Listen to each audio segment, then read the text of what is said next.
This channel does not promote any violent, harmful, or illegal activities. All content provided by this channel is meant for an educational purpose only. TV9 বাংলায় স্বাগত। দুপুরে super prime time নিয়ে আপনাদের সঙ্গে রয়েছে আমি শর্মিষ্ঠা, স্টুডিওতে রয়েছে আমার সঙ্গে সম্প্রতি, অন্যদিকে নিউজ রুম এবং নিউজ ডেস্ক থেকে রয়েছে দীপ এবং মধুকল্পিতা। গ্রেটার বাংলাদেশ মানচিত্র বিতর্কে পিছনে কি তুরস্কের কোথাও চক্রান্ত রয়েছে, এরকমই প্রশ্ন উঠছে সংসদের অন্দরে। গত 1 বৈশাখ ঢাকা বিশ্ববিদ্যালয়ে গ্রেটার বাংলাদেশের মানচিত্র প্রদর্শনী নিয়ে বিতর্কের শুরু। আমার সঙ্গে রয়েছেন সহকর্মী জ্যোতি। জ্যোতি, এখনো পর্যন্ত কি খবর পাওয়া যাচ্ছে এই বিষয়ে?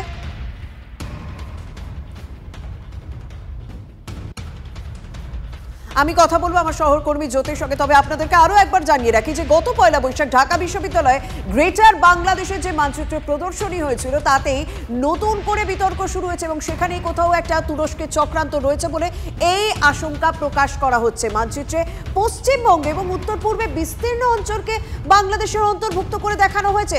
স্বাভাবিকভাবে এই মানচিত্র প্রকাশ্যে আসার পরেই বিতর্ক শুরু হয়েছে। আমার সঙ্গে রয়েছে সহকর্মী জ্যোতির্ময়। জ্যোতির্ময়, কি আপডেট রয়েছে এই নিয়ে? প্রশ্নটা যদি আরেকবার বলেন। গ্রেটার মানচিত্র, বাংলাদেশের গ্রেটার মানচিত্র যা প্রদর্শনী করা হয়েছে ঢাকা বিশ্ববিদ্যালয়ে, তা নিয়ে যে বিতর্ক দানা বেঁধেছে, ঠিক কোন কোন জায়গা বিতর্কের সূত্রপাত? দেখো, এই ঘটনা ঘটেছে প্রায় গত কয়েক মাস আগে। 1 বৈশাখের দিন ঢাকা বিশ্ববিদ্যালয়ে একটি সংগঠন তারা একটি প্রদর্শনী করে এবং সেই প্রদর্শনীতে একটি ম্যাপ প্রদর্শন করা হয়। সেই ম্যাপে নাম দেওয়া হয়েছে গ্রেটার বাংলাদেশ। সেই গ্রেটার বাংলাদেশ ম্যাপে পশ্চিমবঙ্গ এবং উত্তর পূর্বের বিস্তীর্ণ অংশকে বাংলাদেশের অভ্যন্তরে অন্তর্ভুক্ত করা হয়েছে। এই ঘটনার পরেই চাঞ্চল্য তৈরি হয়েছিল। এবার পার্লামেন্টে রাজ্যসভায় কংগ্রেসের রাজ্যসভার সাংসদ রণদীপ সিং সুরজেওয়ালা তিনি একটি প্রশ্ন করেন এবং লিখিত প্রশ্নের উত্তরে বিদেশমন্ত্রী এস জয়শঙ্কর জানিয়েছেন যে এই ঘটনার সঙ্গে কোন রকম বিদেশি শক্তির হাত নেই, কারণ খবর এসেছিল যে তুরস্কের একটি সংগঠন, স্বেচ্ছাসেবী সংগঠন, তারা মদত দিচ্ছে, কিন্তু তার কোনো রকম প্রমাণ পাওয়া যায়নি এবং যে ম্যাপ দেখানো হয়েছে সেই ম্যাপ আদতে সুলতানি ম্যাপ, অর্থাৎ যখন মুঘল সাম্রাজ্য চলছিল সেই সময় বাংলার যে সুলতানি ম্যাপ সেই ম্যাপই দেখানো হয়েছে বলে এস জয়শঙ্কর তিনি প্রশ্নের উত্তরে জানিয়েছেন। একদম জ্যোতির্ময়, তুমি আমাদের সঙ্গে থাকো। আগে ঠিক কি হুমকি দেওয়া হয়েছিল একবার যদি শোনানো হোক। 4 দিনের মধ্যে আমরা কলকাতা হোল করে নেব। কি লুঙ্গিটা যদি একবার মাল কাছা মারি দিল্লি পর্যন্ত খবর হয়ে যাবে। ভারত তো দূরের কথা, আমেরিকা আমাদের সাথে টিকবে না ইনশাআল্লাহ। আমরা কলকাতা, 7 সিস্টার, আগারতলা সবকিছু নিয়ে টান দেব। ভারতকে খন্ড খন্ড করে ছেড়ে দেব। বাংলাদেশে ঠিক যখন অশান্ত পরিবেশ ছিল, অশান্ত পরিস্থিতি ছিল, ঠিক এইভাবেই হুমকি দেওয়া হচ্ছিল বিভিন্ন সংগঠনের পক্ষ থেকে। তারপর ঢাকা বিশ্ববিদ্যালয়ে যখন যে গ্রেটার মানচিত্র প্রদর্শনী হলো সেখানে বেশ কিছু অংশ, মানে পশ্চিমবঙ্গ এবং উত্তর পূর্ব অংশের বেশ কিছু অংশ তাতে অন্তর্ভুক্ত করা হলো। ঠিক এইটা কেন করা হলো, এই মানচিত্র কেন দেখানো হচ্ছে ঢাকা বিশ্ববিদ্যালয়ের মতো জায়গাতে?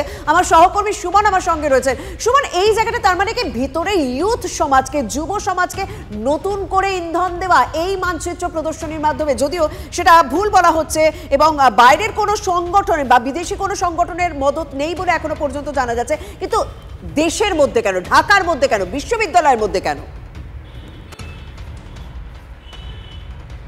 যে বক্তব্যগুলো তুমি শোনালে শর্মিষ্ঠা, ওই বক্তব্যগুলো উস্কানিমূলক বক্তব্য এবং ওগুলো ওখানকার যারা রয়েছেন তারা শুনে বেশ মজা পান। বাংলাদেশের যারা রয়েছেন তাদের কতটা ক্ষমতা আছে ভারতের সীমানা এপাশে আসা তা বারবার আন্তর্জাতিক বিশেষজ্ঞরা বলেছেন, সেটা নিয়ে যাচ্ছি না।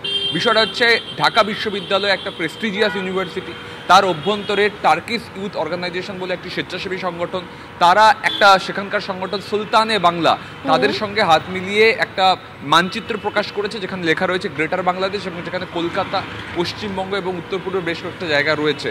তোমাকে বলে দিই, টার্কির যে এই প্রবণতা সেটাকে নিয়ে কিন্তু ইনিশিয়াল ক্লেম উঠছিল, তবে জয়শঙ্কর তিনি কিন্তু স্পষ্ট করে দিয়েছেন যে ম্যাপ দেখানো হয়েছে সেটা হচ্ছে সুলতানি বাংলা, অর্থাৎ মুঘল সাম্রাজ্যের সময়কার একটা ম্যাপ এবং এখানে কোনো বিদেশি শক্তির ইনভলভমেন্ট নেই এবং এই ডেভেলপমেন্টটাকে নিয়ে ক্রমাগত সজাগ দৃষ্টি রেখেছে আমাদের বিদেশ মন্ত্রক। তবে এটা ঠিক, বাংলাদেশের যুবকদের মধ্যে এই সেন্টিমেন্টটাকে কাজে লাগিয়ে বারবার তাদেরকে কিন্তু বিপথে চালনা করার চেষ্টা করা হচ্ছে, সেটার দিকেও কিন্তু আমাদের বিদেশ মন্ত্রক নজর রেখেছে। প্রয়োজনে কূটনৈতিক স্তরে বাংলাদেশকে এবং বাংলাদেশের সংযোগকারী যে দেশগুলো রয়েছে তাদেরকে কিন্তু বড় বার্তা দেওয়ার জন্য বিদেশ মন্ত্রক প্রস্তুতি নিচ্ছে। তবে একটা কথা পরিষ্কার করে দেওয়া উচিত, এই মানচিত্রের কোনো ইয়ত্তা নেই, কোনো প্রমাণ নেই, এই মানচিত্র নেই।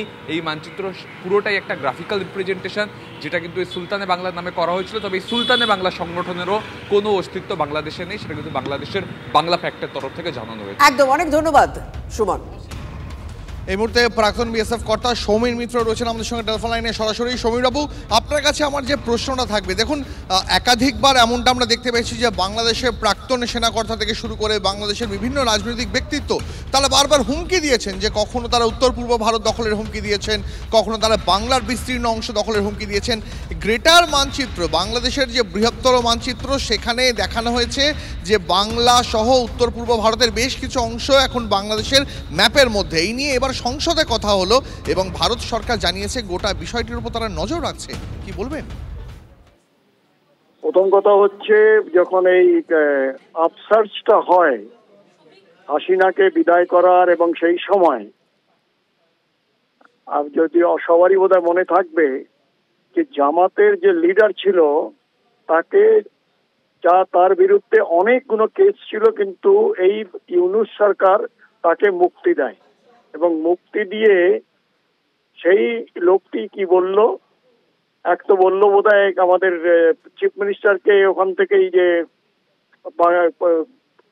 মানে বাংলার সঙ্গে জয়েন করার জন্য, দ্বিতীয়ত বললো যে নর্থ ইস্ট আমাদের হবে, এটা তখনই কিন্তু বলেছিল।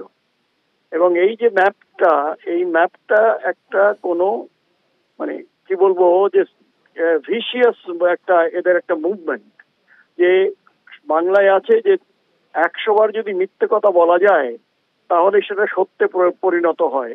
সিমিলারলি এর আগে চায়নাও দেখিয়েছে অরুণাচল আমাদের ওদের সম্পত্তি, এবং সেখানে চায়না অফকোর্স অরুণাচল কিছুটা অংশ তো ওরা নিয়েছে, সেখানে ইনফ্রাস্ট্রাকচার করেছে। কিন্তু বাংলাদেশে যদি এরকম শুরু হয়, আমার মনে হয়, আমি জানি না এখানকার লোকাল ডেপুটি হাই কমিশন অফিসে কি বলছে, যদি ওদের জিজ্ঞাসা করা যায় যে তোমরা কি এই যেগুলো আছে তোমরা এখানে বসে আছো, তোমাদের কি আছে, তোমাদের জ্ঞানের মধ্যে কি আছে। But at the same time আমরা শুধু তো রাখবোই, ওদের উপরে সজাগ থাকতে হবে, এবং এই টার্কি যেটা রয়েছে তাদের উপরে আমাদের সজাগ রাখতে হবে। এবং this is the right time যে আমরা তাদের উপরে যেন প্রোঅ্যাক্টিভ হই। তাদের এই জায়গাটায় যে 7 সিস্টার তারা অকুপাই করবে, সেটা তাদের স্বপ্নের ব্যাপার।